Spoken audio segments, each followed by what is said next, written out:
বেশ কয়েকদিন ধরে শেয়ার মার্কেট খুব ডাউন যাচ্ছে, মাসের পর মাস ধীরে ধীরে শেয়ার মার্কেট নিচের দিকে চলে যাচ্ছে, কোনো প্রকার রেজিস্ট্যান্স কাজ করছে না, একের পর এক কন্টিনিউয়াস সেলিং চলে আসছে। এর এফেক্ট শুধুমাত্র যে শেয়ার হোল্ডার তাদের উপরে নয়, এমনকি যারা মিউচুয়াল ফান্ড হোল্ডার, যারা শুধুমাত্র মিউচুয়াল ফান্ডে ইনভেস্টমেন্ট করে তাদের ক্ষেত্রেও দেখা যাচ্ছে। আমি কয়েকটা মিউচুয়াল ফান্ডের 3 মাসের রিটার্ন তোমাদের দেখাতে চাই। বন্ধুরা দেখতে পাচ্ছ স্ক্রিনে যেটা রয়েছে সেটা হচ্ছে মতিলাল অসওয়ালের mid cap direct growth fund, যেটা খুব ভালো রিটার্ন দিয়েছিল গত বছর। লাস্ট 3 মাসে এই মুহূর্তে 6.13% বিলো, মানে মার্কেটে কন্টিনিউয়াস সেলিং চলছে। এছাড়াও আমরা যদি দেখি কোয়ান্ট মিড ক্যাপ ফান্ড, সেটাতেও 5.71% নিচের দিকে চলে গেছে। যদি স্মল ক্যাপের কথা বলি, কোয়ান্টের স্মল ক্যাপ প্রায় 7.11% নিচের দিকে চলে গেছে।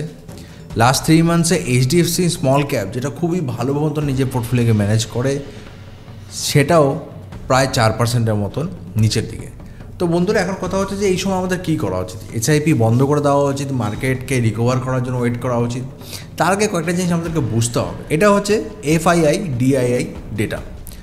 FII মানে হচ্ছে ফরেন যে ইনস্টিটিউটগুলো ইনভেস্ট করে তাদেরকে বোঝায়, ডোমেস্টিক যে ইনভেস্টমেন্ট করে যেসব ইনস্টিটিউটগুলো তাদেরকে বলা হয় DII। এবার ফরেন যত ইনভেস্টমেন্ট ইনস্টিটিউট রয়েছে গত এক বছরে 2024-এর শুরুর থেকে কন্টিনিউয়াস ভারতের মার্কেট থেকে টাকা বের করে নিচ্ছে, তারা কন্টিনিউয়াস সেলিং করছে। এবং লাস্ট 4 মাস, জানুয়ারিটা প্রায় শেষই হতে চললো, যদি আমরা লাস্ট 4 মাসের ডেটা দেখি, সব থেকে বেশি সেলিং করেছে অক্টোবর মাসে, প্রায় দেখতে পাচ্ছ 1,15,000 কোটি টাকা, 1,15,000 কোটি টাকা সেলিং করেছে। নভেম্বর একটু কম করেছিল 45,000 কোটি টাকা, ডিসেম্বর আর একটু কম করেছিল। এই সময় মার্কেট কেমন রিকভার হতে দেখছিলাম, কিন্তু জানুয়ারি মাসে এসে তারা আবার কন্টিনিউ করেছে নিজেদের সেলিং। তাহলে দেখা যাচ্ছে অক্টোবর মাসের পরে সব থেকে বেশি সেলিং কিন্তু এখন জানুয়ারি মাসেই হয়েছে, সেই জন্য মার্কেটটা অনেক বেশি ডাউন। ডোমেস্টিকরা এখানে কী করছে দেখো, এরা বিক্রি করছে তো ডোমেস্টিক বাই করছে, ঠিক আছে? ডোমেস্টিক অলওয়েজ বাই করে যাচ্ছে, পুরো 1 বছর ধরে বাই করেছে, কিন্তু এদের পাওয়ারও যে খুব একটা বেশি তা নয়, এরা অলওয়েজ এদের থেকে কমই মানে বাই করতে পারছে। কারণ কত বাই করবে আর, যতক্ষণ না অবধি ফরেনাররা বাই করছে, তাদের নেট বাইং ক্যাপাসিটি যতক্ষণ না বাড়ছে, মানে বাইং যতক্ষণ না নেটে পজিটিভলি আসছে, ততদিন অবধি মার্কেট যে একেবারেই ঘুরে দাঁড়াবে তা নয়।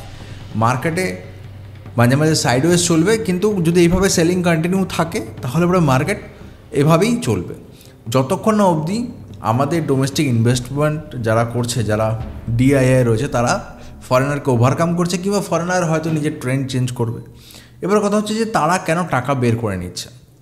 কারণ ছিল মার্কেট পড়ার, তার মধ্যে বিভিন্ন সময় বিভিন্ন ধরনের কারণ এসছে। কখনো আমরা দেখেছি HMPV ভাইরাসের জন্য মার্কেট পড়েছে, কখনো আমরা দেখেছি ইনফ্লেশন ডেটার জন্য মার্কেট পড়েছে, কখনো আমরা দেখেছি যে ট্রাম্প আমেরিকাকে আবার গ্রেট করবে, সেজন্য সব ইনভেস্টমেন্ট ট্রাম্পের দিকে চলে যাবে, সেই জন্য মার্কেট থেকে বেরিয়ে যাচ্ছে। কখনো বলছে ইন্ডিয়া ওভার ভ্যালুড হয়ে গেছে, তো ইন্ডিয়ার থেকে এখন চায়নাতে ইনভেস্টমেন্ট যাবে।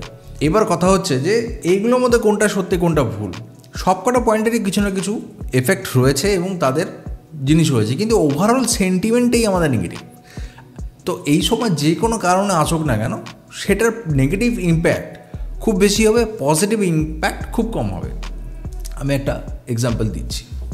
গত বছর RVNL এবং দিল্লি মেট্রো একটা MOU সাইন করেছিল, মানে মেমোরেন্ডাম অফ আন্ডারস্ট্যান্ডিং, যা তারা ফিউচারে কোলাবোরেট করে কাজ করবে।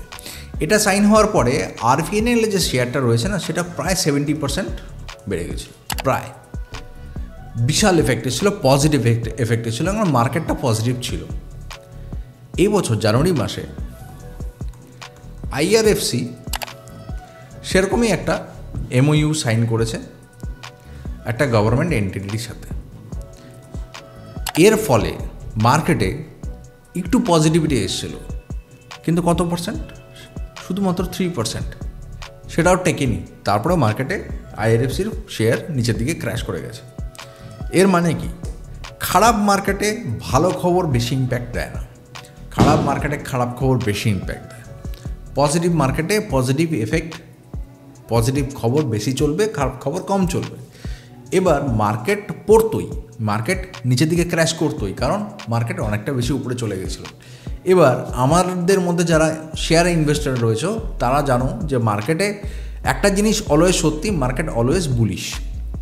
মানে আমাদের মার্কেট কখনো এইভাবে যায় না, মার্কেট এভাবে যায়, নিচে আসে, আবার কারেকশান নেয়, ওপরে যায়, আবার নিচে আসে, আবার উপরে যায়, এরকম একটা জিগজ্যাগ প্যাটার্নে মার্কেট চলতে থাকে, কিন্তু সর্বশেষে লাস্ট প্রাইস ফার্স্ট প্রাইসের থেকে উপরেই যায়।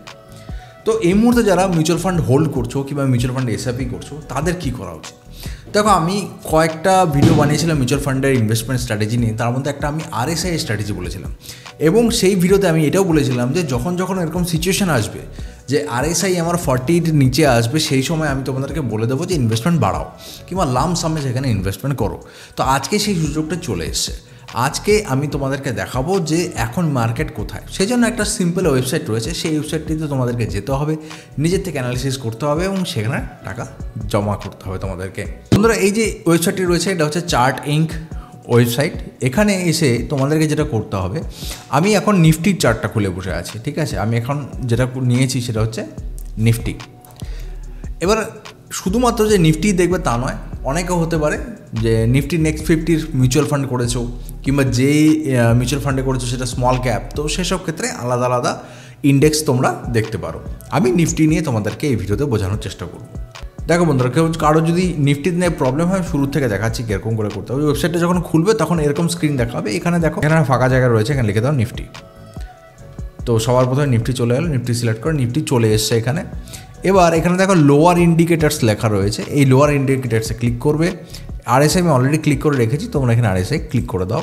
এখানে 14 ডেজের জায়গায় 21 ডেজ নিয়ে নাও, to be on the safer side, ঠিক আছে? মাসের ক্ষেত্রে তুমি 3 মাস নিতে পারো, 6 মাস নিতে পারো, কিছু যায় আসে না। 3 মাস নিয়েছি, ডেইলি রেঞ্জে থাকবে, ক্যান্ডেলস্টিক প্যাটার্ন থাকবে, আমি আপডেট করে দেবো। এতে কি হবে, আমার এখানে চার্টটা খুলে গেল। এবার বন্ধুরা, এখানে একটা ভালো জিনিস খেয়াল করবে, এখানে দুটো আলাদা রেখা রয়েছে, এটা আমি আলাদা করে অ্যাড করেছিলাম, সেটা তোমরা করতে পারো। এটা কি দেখাচ্ছে, একটা হচ্ছে মুভিং অ্যাভারেজ 21 দিনের, একটা মুভিং অ্যাভারেজ 10 দিনের। তার মানে কি, এই মুহূর্তে মার্কেট 21 দিন আর 10 দিনে দুটো রেখার নিচেই রয়েছে, মার্কেট একেবারেই নিচে রয়েছে। এখান থেকে রিকভার মার্কেট করবে কি করবে না সেটা পরবর্তী সময় আমরা দেখতে পারবো। আমাদের স্ট্র্যাটেজি কি, আমাদের স্ট্র্যাটেজি হচ্ছে আরএসআইকে দেখা। আরএসআই কোথায় রয়েছে? আরএসআই রয়েছে এখানে। এবার আরএসআই যখন কম হয়, মানে কতটা কম হয়, যখন 40-র নিচে চলে আসে, 30 তো টাচ করলে পরে তো খুবই ভালো, কিন্তু সবসময় টাচ করে না। তো এইখানে একটা 30-তে টাচ হয়েছিল, তো এটা নভেম্বরের দিকে। আবার এই সময় দেখো একটা সুযোগ রয়েছে, এখন রয়েছে আরএসআই 39.80 কাছাকাছি রয়েছে, এবং এই জিনিসটা লাস্ট 3 মাস ধরে চলে আসছে এবং আগামী দিনেও কন্টিনিউ হতে পারে যদি এরকম সেলিং থাকে। এই মুহূর্তে মার্কেটের যত ফ্যাট, যত এক্সট্রা চর্বি ছিল, যত ওভার ভ্যালুড স্টক ছিল, সব কিছুর ফ্যাট ট্রিম হয়ে গেছে। এখন স্লিম জিম ড্রিম পড়ে রয়েছে, মানে মার্কেট যথেষ্ট পরিমাণে হিট নিয়েছে, সব কিছু সস্তা হয়ে গেছে মার্কেটে। এই সময় আমরা যদি আমাদের এসআইপিগুলোতে একটু ইনভেস্টমেন্ট বাড়াই, কীরকম ইনভেস্টমেন্ট বাড়াবো? কি আমরা কি এসআইপির অ্যামাউন্টকে ইনক্রিজ করব? না, আমরা এসআইপির অ্যামাউন্টকে ইনক্রিজ করব না। আমরা এই সময় কী করবো, আমাদের এসআইপিতে লাম্প সাম্প অ্যাড করব। যেটা এই মাসের ইনস্টলমেন্ট ছিল সেটা তো চলেই গেছে, কেটেই গেছে, কিন্তু তারপরেও আমরা এসআইপিতে লামসাম অ্যাড করবো। কত অ্যাড করবো? As per our capacity. যদি 1000 টাকা ক্যাপাসিটি হয়, তুমি 1000 টাকাই ইনভেস্ট করো। যদি 5000 হয় তো 5000 ইনভেস্ট করো। এতে কি হবে, তুমি যে এনএভি নিয়েছিলে না, তোমার যে টোটাল এনএভি রয়েছিল সেটা এই মুহূর্তে সব থেকে সস্তা। তো এই মুহূর্তে যখন তুমি এক্সট্রা নেবে, তোমার অ্যাভারেজটা লোয়ার ডাউন হবে, মানে অ্যাভারেজটা কম হবে। এবং আগামী দিনে, কারণ আমরা মিউচুয়াল ফান্ড করছি কি 1 বছরের জন্য, 2 বছরের জন্য না, আমরা মিউচুয়াল ফান্ড করছি অ্যাটলিস্ট, মানে সব থেকে কমও 5 ইয়ার্স। 5 ইয়ার্সের জন্য মিউচুয়াল ফান্ড করছি না। 5 ইয়ার্স পরে অবশ্যই মার্কেট এখানে থাকবে না। এখন মার্কেট কোথায় রয়েছে? প্রায় ধরো 23,092। আগামী 5 বছর পরে মার্কেট হয়তো 40,000-এ থাকবে।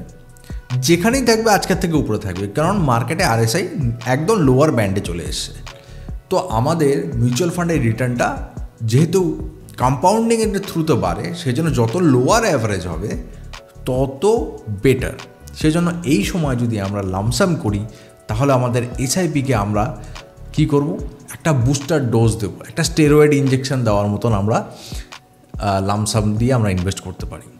এবং মার্কেটে যখন যখন এরকম সিনারিও হবে আমি এরকম ভিডিও নিয়ে আসব, তোমাদেরকে বলে দেব যে এটা কারেক্ট টাইম, এই মুহূর্তে লামসাম ইনভেস্টমেন্ট করো, তাহলে তোমরা সেই হিসাবে ইনভেস্ট করলে এনএভিগুলোকে লোয়ারে নিয়ে আসবে, কোয়ান্টিটি বাড়বে এবং সেটা খুব ভালো রিটার্ন ফিউচারে পাবে। এবার অনেকে হয়তো স্মল ক্যাপে ইনভেস্ট করেছো, তো তারা হয়তো ভাবছো যে তাহলে আমরা কোন ইন্ডেক্স দেখব। নিফটি 500 যদি তোমরা দেখো এবং সেম জিনিস যদি তোমরা এখানে অ্যাড করো তাহলেও দেখবে নিফটি 500-এর ভিতরে স্মল ক্যাপ, মিড ক্যাপ সব কিছু চলে এসছে। তবুও এখানে দেখো RSI কত রয়েছে, 36.84 হচ্ছে RSI স্ট্রেংথ, তার মানে বিলো 40 এবং 30 থেকে উপরে। ঠিক আছে, এই একটা সুইট পয়েন্ট রয়েছে, এখানে আমার RSI রয়েছে, এই পয়েন্টে যদি আমরা ইনভেস্টমেন্ট বাড়াই তাহলে আমাদের বেটার হবে ফর ফিউচার কম্পাউন্ডিং। তো বন্ধুরা, আজকে ভিডিওতে এতটুকুই। ভিডিওটি ছোট ছিল এবং হয়তো তোমাদের ভালো লাগবে, যদি ভালো লাগে তো একটা লাইক করে দিও। তোমার সাথে দেখা হবে পরবর্তী ভিডিওতে।